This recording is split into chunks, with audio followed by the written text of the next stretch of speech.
আসসালামু আলাইকুম এভরিওয়ান, আশা করছি সকলে ভালো আছেন। আমাদের আজকের রেসিপি চালের গুঁড়ো দিয়ে কিভাবে আইসক্রিম তৈরি করতে হয় সেটাই আমি আপনাদের সাথে শেয়ার করব। বাইরে যেহেতু তীব্র গরম, প্রচন্ড আকারে গরম, সবাই কিন্তু খুবই আইসক্রিম পছন্দ করে এই গরমে। আর এখন যেহেতু ম্যাঙ্গো সিজন, তো আমি আপনাদেরকে চালের গুঁড়ি দিয়ে ম্যাঙ্গো আইসক্রিম কিভাবে তৈরি করতে হয় সেটাই কিন্তু শেয়ার করতে চলেছি। আশা করছি আপনাদের সকলের কাছে ভালো লাগবে এবং সহজে লাগবে। আমার আজকের আইসক্রিম রেসিপি আপনাদের সকলের কাছে যদি ভালো লেগে থাকে তাহলে অবশ্যই আমাকে একটু ভালোবাসা দিয়ে যাবেন। আর ঘরোয়া উপায়ে আপনারা যদি এরকম ম্যাঙ্গো আইসক্রিম তৈরি করতে পারেন তাহলে বাইরে থেকে কিন্তু চড়া দাম দিয়ে আর আইসক্রিম খেতে হবে না। তো কথা না বাড়িয়ে চলে যাচ্ছি আমাদের মূল রেসিপিতে। তো আইসক্রিম তৈরি করার জন্য আমি এখানে নিয়ে নিচ্ছি 1/3 কাপ চালের গুঁড়ি। দেখতে পাচ্ছেন আমি মেজারমেন্ট কাপ দিয়ে কিন্তু মেপে নিয়েছি। তারপর এখানে দিয়ে দিব 1/2 কাপেরও একটু কম চিনি, তবে আপনারা চাইলে আর একটু বেশি করে দিতে পারেন, মানে আপনাদের টেস্ট অনুযায়ী আপনারা মিষ্টিটাকে এখানে ব্যবহার করবেন, ঠিক আছে। তারপর এখানে দিয়ে দিব 2 চামচ কর্নফ্লাওয়ার। এখানে আমি চামচ মেপে নিচ্ছি, মেজারমেন্টটাও আমি আপনাদেরকে দেখিয়ে দিচ্ছি। অবশ্যই আপনারা মেজারমেন্টটাকে ঠিক রেখে তারপরে এই উপকরণগুলো ব্যবহার করবেন।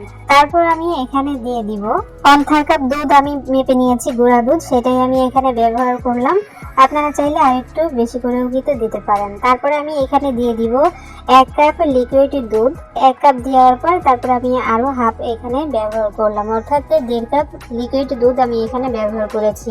এখন এই সমস্ত উপকরণগুলো খুব সুন্দর করে মিশিয়ে নিতে হবে। কোনো উপকরণ যাতে দলা পেকে না থাকে সেদিকে লক্ষ্য রেখে আপনাদেরকে এই কাজটা কিন্তু করে নিতে হবে। আর অবশ্যই ঠান্ডা অবস্থায় কিন্তু সমস্ত উপকরণগুলো মেশাবেন, গরম অবস্থায় কিন্তু কোনোভাবে মেশানো যাবে না। তো অনবরত নেড়েচেড়ে ভালো করে মিশিয়ে নিতে হবে। আর ইতিমধ্যে আমরা চুলায় বসিয়ে দিয়েছি এই সমস্ত উপকরণের পাত্রটা বসিয়ে দিয়ে তারপরে চুলাটা আমি ধরিয়ে দিচ্ছি। আর এখানে মিডিয়াম আঁচে রাখলেই কিন্তু হবে, খুব বেশি কিন্তু এখানে জালের প্রয়োজন নেই। ঘড়ি ধরে মাত্র 2 মিনিট হাতে সময় থাকলেই কিন্তু আপনারা এই কাজটা করে নিতে পারবেন। আর দেখতে পাচ্ছেন জাল হতে হতেই কিন্তু আমাদের এই মিশ্রণটা কিন্তু একদম ঘন হতে শুরু করবে। তো অবশ্যই আপনাদের চুলার আঁচটা একদম কম রেখে তারপরে আপনাদেরকে অনবরত নেড়ে চেড়ে নিতে হবে, তা না হলে কিন্তু নিচ থেকে একদম ধরে যাবে, ঠিক আছে। এই পর্যায়ে কোনোভাবেই নাড়াচাড়াটা কিন্তু বন্ধ করা যাবে না। আর দেখতেই পাচ্ছেন আমাদের এই যে মিশ্রণের মানে আইসক্রিমের মিশ্রণটা কতটা ঘনত্ব তৈরি হচ্ছে, আমি আপনাদেরকে দেখিয়ে দিচ্ছি। অবশ্যই অনবরত নেড়েচেড়ে নিতে হবে, কিন্তু আমি বারবার বলছি নাড়াচাড়া কিন্তু বন্ধ করা যাবে না। আর আমাদের এই যে আইসক্রিমের মিশ্রণটা কিন্তু এই যে ঘন হয়ে গেছে। আর এই পর্যায়ে কিন্তু আমি চুলাটাকে বন্ধ করে দিয়ে তারপর অনবরত নেড়েচেড়ে একদম নর্মাল করে নিব, মানে ঠান্ডা করে নিতে হবে, ঠিক আছে। তো দেখতে পাচ্ছেন আমি অনবরত নেড়েচেড়ে এরকম ঠান্ডা করে নিয়েছি। আর আমাদের এই যে আইসক্রিমের মিশ্রণটা এরকম ঘনত্ব হয়ে গেছে ঠান্ডা হয়ে, ঠিক আছে। তারপর আমি একটা পাত্রের মধ্যে নিয়ে নিলাম, বড় একটা পাত্রের মধ্যে আমি নিয়ে নিলাম, সম্পূর্ণটা ঢেলে নিতে হবে। আর এই মিশ্রণটা কিন্তু আমি 1 ঘন্টার মতো ফ্রিজে রেখে তারপর একদম ঠান্ডা করে নিব। আপনারা চাইলে বাইরে রেখে 2-3 ঘন্টা রেখে তারপরে আপনারা এই মিশ্রণটা ঠান্ডা করে নিতে পারেন। আর আমি রেখেছিলাম হলো ফ্রিজে, আপনারা চাইলে ফ্রিজেও কিন্তু রেখে দিতে পারেন।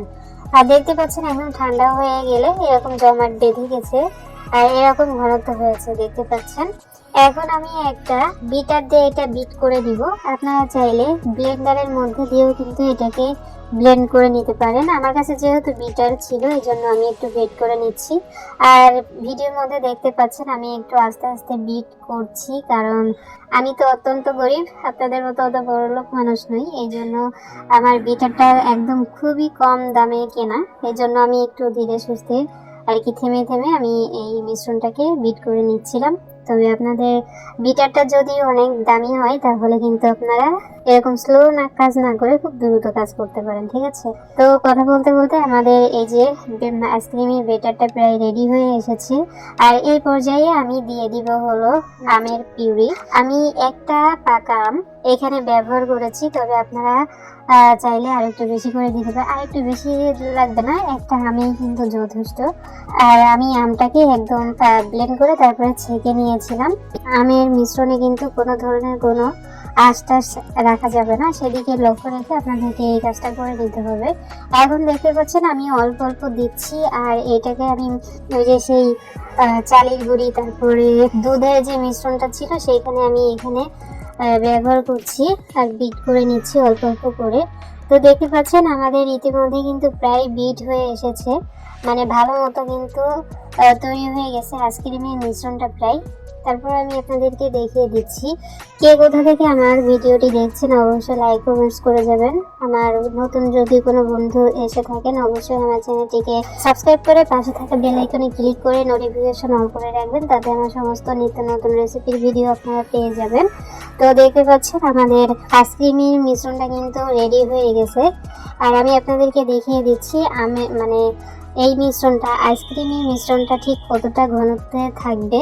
এরকম টান দিলে দেখতে পাচ্ছেন উপর নিচে লেগে যাচ্ছে না, এরকম ভাবে রাখতে হবে। আর আঙ্গুলের সাথে তো একদম মিশে গেছে, দেখতে পাচ্ছেন এরকম ঘনত্বে থাকতে হবে, ঠিক আছে আইসক্রিমের মিশ্রণটা। তারপরে এই যে দেখতে পাচ্ছেন আমি 1 সপ্তাহ আগে বাইরে থেকে আইসক্রিম কিনে এনেছিলাম, তার একটা বক্স থেকে গেছিল, সেই বক্সের মধ্যে আমি অর্ধেক মিশ্রণ ঢেলে নিচ্ছি, আইসক্রিমের মিশ্রণ অর্ধেকটা ঢেলে নিলাম। ঢেলে নেওয়ার পর এখানে আমের কিছু ছোট ছোট টুকরা আমি এখানে দিয়ে দিচ্ছি।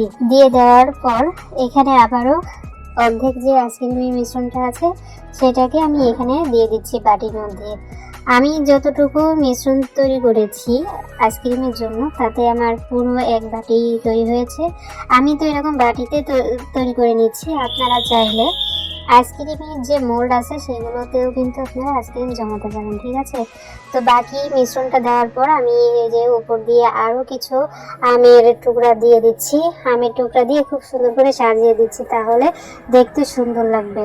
খেতে কিন্তু মাশাআল্লাহ দুর্দান্ত হয়েছিল, খারাপ কিন্তু হয়নি। একবার হলো বাড়িতে ট্রাই করতে পারেন, ঠিক আছে। দেখতে পাচ্ছেন আমের টুকরাগুলো আমি যখন দিয়ে দিয়েছি উপর দিয়ে সাজিয়ে, তখন আমি এখানে ঢাকনা লাগিয়ে দিব। বক্সের মুখে যে ঢাকনাটা আছে সেটা লাগিয়ে দিয়ে তারপর ডিপ ফ্রিজে রেখে দিব সারা রাতের জন্য। আমি সন্ধ্যায় তৈরি করেছিলাম, সন্ধ্যায় তৈরি করে তারপরে সারা রাত ডিপে রেখে তারপরে দুপুরে আমি আপনাদেরকে পরিবেশন করে দেখিয়ে দিচ্ছি যে আমাদের আজকের ম্যাঙ্গো আইসক্রিমটা কতটা সুন্দর হয়েছে। আমার তো আর দেরি সহ্য হচ্ছিল না, বড় একটা চামচ দিয়ে তাড়াতাড়ি করে আমি একটু খেয়ে নিচ্ছিলাম যে কেমন হয়েছে আমার নিজের হাতে তৈরি করা চালের গুঁড়ো দিয়ে ম্যাঙ্গো আইসক্রিম।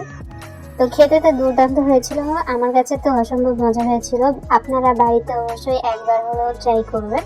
এমন ম্যাঙ্গো আইসক্রিম যদি আপনারা তৈরি করে খেতে পারেন তাহলে কিন্তু চড়া দাম দিয়ে বাইরে থেকে আর কিনে খেতে হবে না।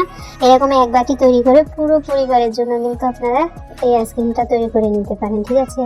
অবশ্যই জানাবেন আমার এই পদ্ধতিতে আইসক্রিম তৈরিটা কেমন হয়েছে, আপনাদের সকলের কাছে কেমন লাগলো। সবাই অনেক ভালো থাকুন, সুস্থ থাকুন। আমাদের পরবর্তী ভিডিও দেখার আমন্ত্রণ জানিয়ে আজ এখানে বিদায় নিচ্ছি। আল্লাহ হাফেজ।